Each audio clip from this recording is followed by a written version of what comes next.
باشگاه طراحان گرافیک تهران.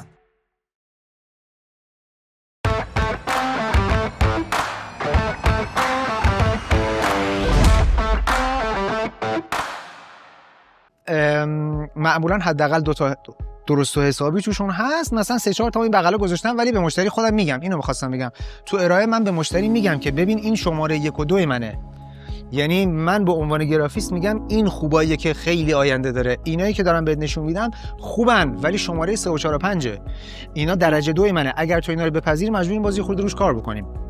یعنی اینو به مشتری صادقانه میگم که حواست باشه داری چی انتخاب میکنی و از اون طرف متوجه سواد منم میشه دیگه، میگه خب یه چیز میدونه که داره میگه دیگه. مسئله قیمت گذاری اولا بهتون بگم که تا ابد همراهتون میمونه. یعنی فکر نکنین که الان من اگه مسئله قیمت گذاریمو حل کردم میتونم هر سال با همین فرمون حلش کنم، ابدا. یکی از دلایلی که مثلا من تعداد زیاد نشون مشتری میدم اینه که اون فشار یه خورده تحلیل بده، خب این بچه کار کرده، اینم تاثیر داره. یعنی قلقاییه که شما پیدا میکنین، میدونین چی میگم بالاخره. بعد شما شلوار جین میخوای بخری یه خیابون کامل دیگه بالا پایین میکنی تا بخوای انتخاب کنی. میخوام بگم که این مسئله قیمت گذاری اینو در نظر داشته باشید که همیشه همراهتون هست. یعنی فکر نکنید که مثلا یه روزی الان میگیم تموم میشه. هر سال باید نگاه بکنید ببینید امسال قلق شخصیتی خودتون چیه، قلق شخصیتی مشتریاتون چیه. من اصلا راحت ترم چه عددی رو بگم، چه عددی رو دست و پام کمتر میلرزه بگم. اینا هم به خود وابستگی داره هم به خود مشتری. اما یکی از چیزایی که توش تاثیرگذاری اینه که شما میگید من یه دوره‌های و کلاس‌هایی رفتم، درست شد؟ مثلا میخوام بر اساس دوره‌هایی که رفتم و کیفیت کاری که احساس میکنم دارم قیمت لوگومو بذارم مثلا 5 میلیون تومان، مثلا 15 میلیون تومان، درست شد؟ چند تا لوگوی 15 میلیون تومانی از نظر خودم دارم که مشتری نشون بدم. مشتری که شما بهش بگی 15 میلیون تومان، مشتری‌ها اینطوری نیستن که من به تو این فرصت رو میدم که تو الان لوگوی 5 تومانی میزدی، به تو این فرصت رو میدم که برای من لوگوی 15 میلیون تومانی بزنی. هیچ مشتری این کار نمیکنه. من باید از تو ببینم 2 تا 3 تا لوگوی 15 میلیون تومانی زده باشی، 2 تا آدم بهت اعتماد کرده باشن که من به تو لوگوی 15 میلیون تومانی بدم. خب این مسئله چجوری حل کنیم؟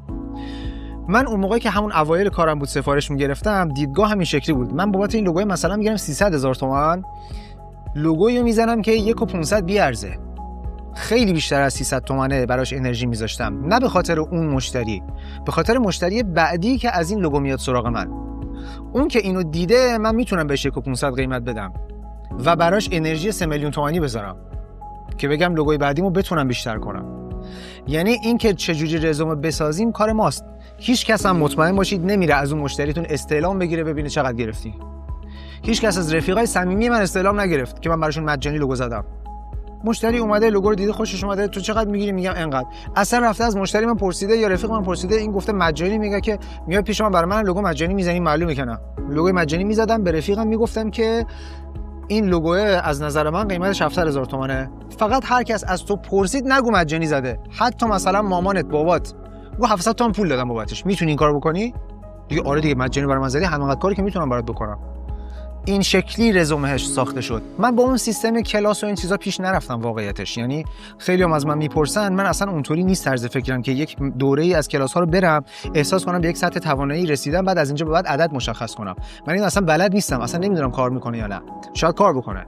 سیستمی که من یاد گرفتم اینه که از ابتدا کار مجانی میزنی 3 تا 4 تا، ولی حواست هست که کار مجانی‌ها رو خودت مجانی در نبری. بالاخره یه نمونه برای خودت بسازی که بتونی بعدی باهاش پول بگیری. 3 تا 4 تا کار مجانی میزنی ولی تر و تمیز و درست حسابی، بعد مثلا پرزنتشون میکنی، اون میاد میگه چقدر، میگه که مثلا من از همین میگیرم 5 تومن، از تو میگیرم 2 تومن، خرکیفم میشه. بعد اون 2 تومنه رو یه دفعه 10 تومن میزنی، بیشتر انرژی میذاری. خیلی برای ما فرسایشی تره، اما خب روند حداقل قابل نتیجه گرفتنیه. در پروسه افزایش ارزش ادراکی خدمات، پرزنت، پرسونال برند یا فالوور، آره، و در واقع و موضوع بعدی این بحث منتال، بین این مثلث سهم بیشتری رو به کدوم میدی؟ تا الان برای ما مشتری راضی بوده. این که بگن آره هدایت انقدر میارزه، اون به نظرت کدوم یکی از اینا داره سهم بیشتری برمیداره واسه؟ میگم برای ما در شغل خودمون تا الان مشتری راضی بوده. آها مشتری راضی. آره. یعنی یه جوری تعریف کرده که طرف میدونه اینجا عدد کم نباید بده. البته که این اواخر مثلا من تو 2 سال اخیر از کردن به افراد دیگه. آره. تو 2 سال اخیر من از اینستاگرام خیلی نتیجه خوبی گرفتم. یعنی همین روند استوری که از جریان کار میذارم اصلا شروعش نه به خاطر مشتری جمع کردن بود، نه فالوور جمع کردن بود، نه هیچی. یعنی اینطوری بود که من یه جا لازم دارم خودم خالی کنم دیگه، خسته شدم. چون صفحه شخصی هم ندارم، همه کار زندگیم همون بود دیگه. چون من در واقع زندگی شخصی هم ندارم، من خودم میدونم من از 8 صبح تا 12 شب دارم کار میکنم. خب به همین دلیل که صفحه شخصی ندارم، چون اصلا زندگی شخصی دیگه ندارم. من این روند کار کردن روی پروژه ها و حالا مثلا این که متوجه میشن تو احساس مسئولیت داری نسبت به اون پروژه، یعنی همش اتود میزنی، یه موقع تایید میشه، یه موقع تایید نمیشه، دوباره اتود میزنی. من متوجه شدم مشتریان میبینن خیلی خوششون میاد از این بابت که میگن این قابل اعتماده، یعنی اینجوری نیست که کار ما رو ول کنه به امان خدا، حداقل اینکه مثلا ما رو در جریان میذاره، داره کار میکنه.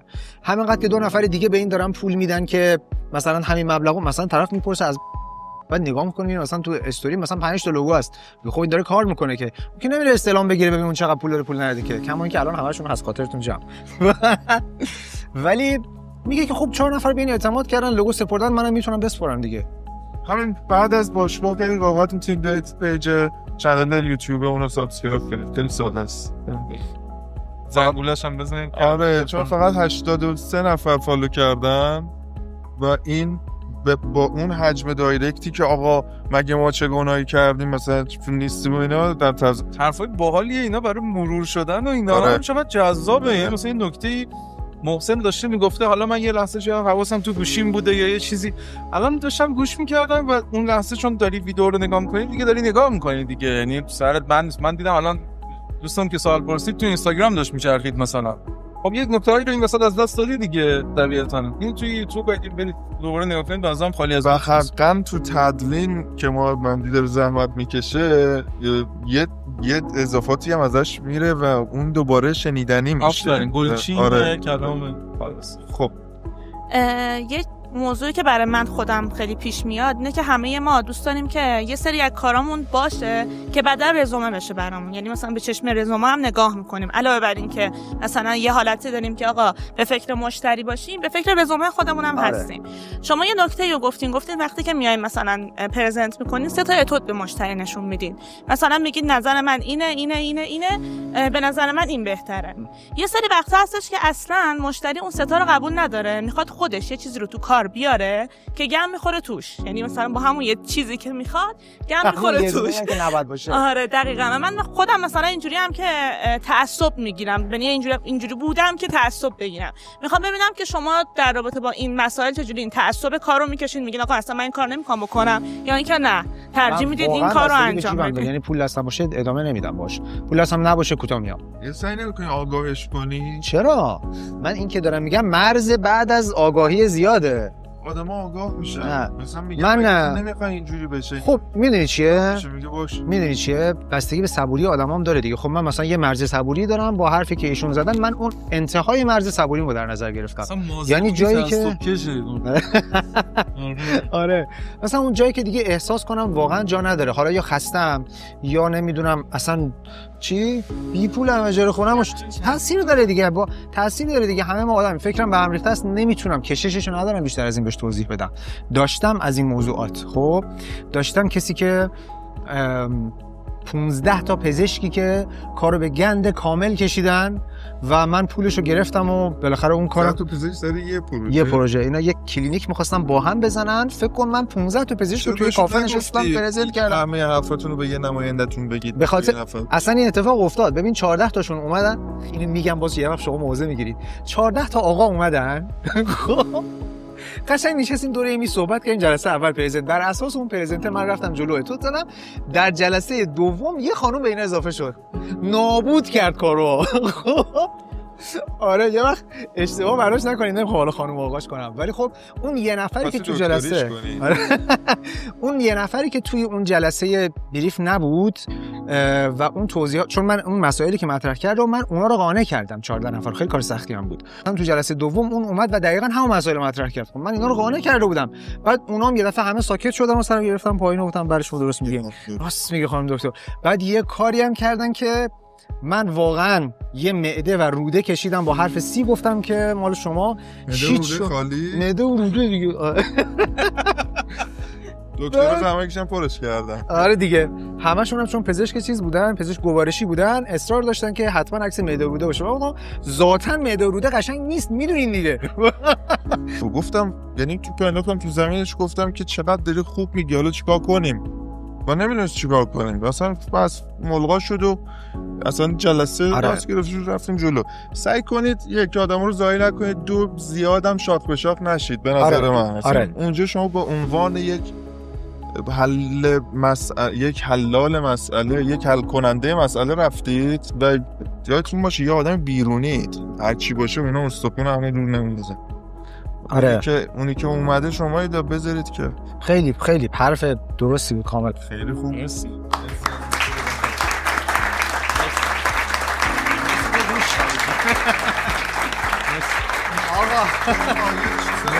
خیلی محبت که اون دفتری که دوستش داشتم، نه بله میدونم اصلا دست دادم متوجه شدم من عاشق این دفترم، از روزی که اسمش میدیدم گفتم یه دونه برای من کنار بذار. مرسی. آره داخلش زو من ذوق دارم بعد هدایا رو باز کنم. مرسی.